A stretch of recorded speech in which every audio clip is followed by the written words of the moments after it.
Funding for this video is provided through a grant from the North Central Extension Risk Management Education, USDA, National Institute of Food and Agriculture.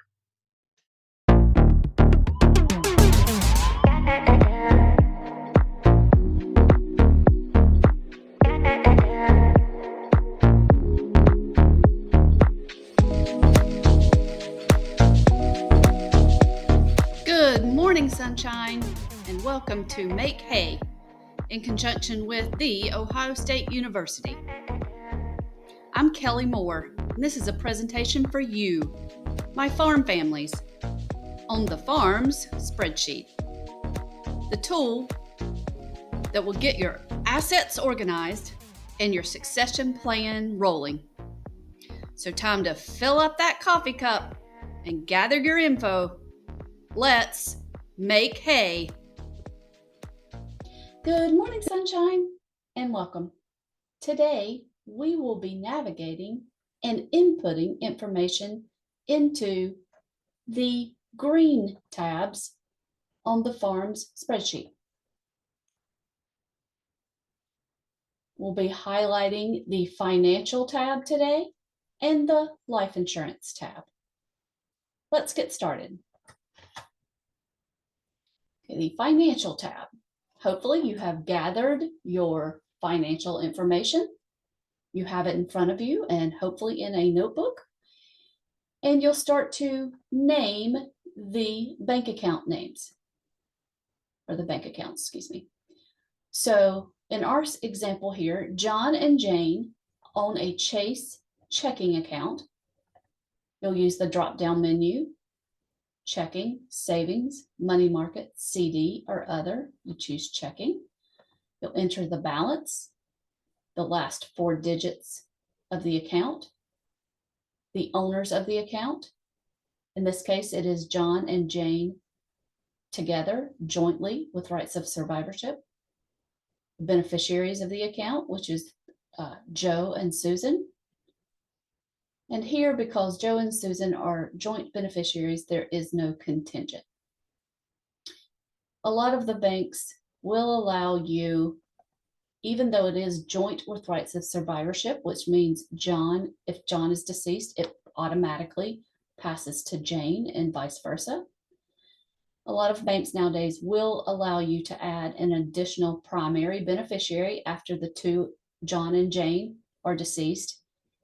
It can flow to Joe and Susan. There are some banks that will not allow you to do that. So if you have a joint with rights of survivorship account, you may not be able to have a beneficiary on that account until there is only one owner. Okay, then moving right along, we have a savings account at Huntington. Again, fill in the balance. This time, John is the owner. Jane is the primary beneficiary, and the contingent is Joe and Susan. And you can add anything in this column you would like, anything that helps identify or helps your team. This is John's truck account.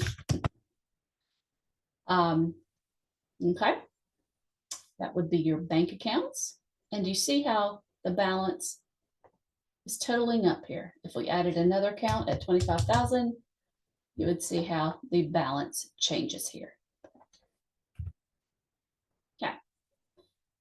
Down here in the green area, you are going to enter your investment accounts, and this includes your retirement accounts. So John and Jane have a Edward Jones account. It is an investment account. Drop-down menus are investment, retirement, annuity, stock, bonds, co-op, other. Again, the balance, the last 4 digits, the owner, this time it's John, the primary beneficiary is Jane, and the contingent are the children. Here they have a Fidelity account. It is a retirement account. Same information. And you see how Jane has charities listed as her beneficiaries. And the reason these are available in the drop-down menu is because we entered them on the planning questions here under charities. It populated into the drop-down menu. So that's why you want to add as much information up front so it's always available to choose from as you go throughout the spreadsheet. The other thing here, if it isn't a retirement account, I'd like, or your team would like to see what type. Is it an IRA, a Roth, a SEP, a 401k? Any additional information here would be helpful as well. Okay. So that is your bank accounts and your investment accounts. One thing I do want to show here, what if you make a mistake? So say there is another account here and you meant to put that Jane is the owner. Actually, you meant to put John as the owner. You messed up, you selected Jane. You're just going to highlight it and hit delete. It will disappear and you can then choose John.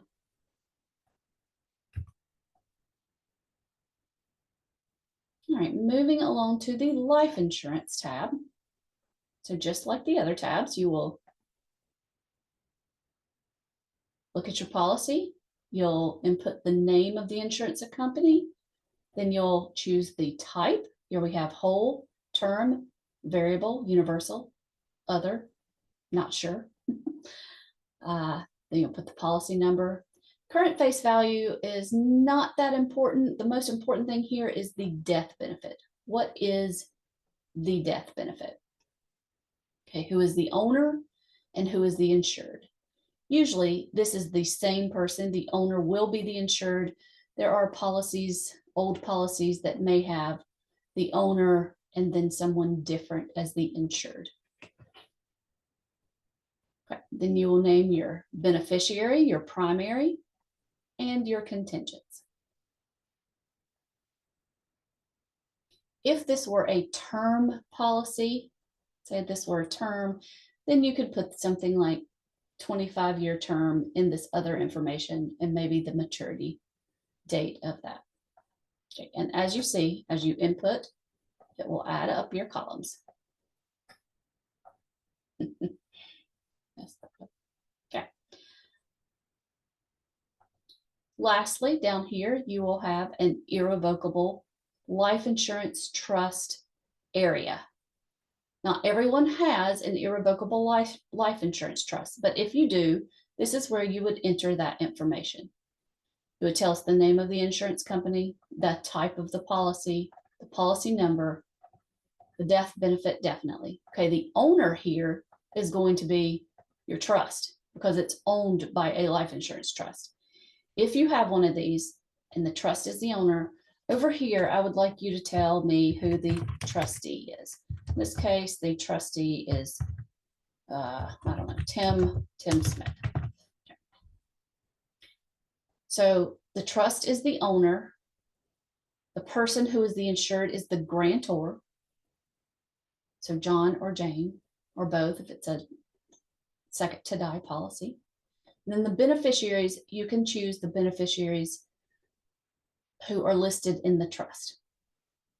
So it may be that the children are listed as primary beneficiaries, the grandchildren are listed as contingent beneficiaries. But again, not everyone will have an irrevocable life insurance trust. But if you do, this is a good place for this information. Up next, we will be continuing to enter information into the green tabs. We'll work on your real estate, your business entities, your farm and personal property, and your debt. So it's homework time. Please keep gathering your information on these assets and compiling your notebook. We hope you have a great rest of your day. We'll see you next time here at Make Hay.